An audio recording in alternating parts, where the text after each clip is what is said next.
वडिलाच्या तुझ्या बापसाच्या जर 9 लाख गाई गुरु आहेत, म्हणजे तुझ्या घरात काही दह्या दुधाची कमी नाहीच आहे.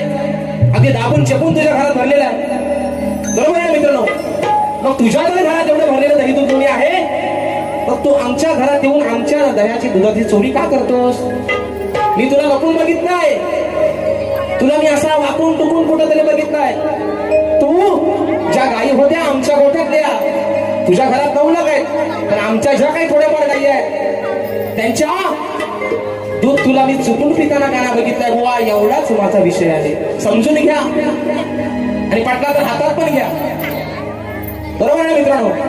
एवढाच माझा विषय. दादा आता घेतो म्हणून म्हणायचंय, बुवा जरा नीट बोलला तू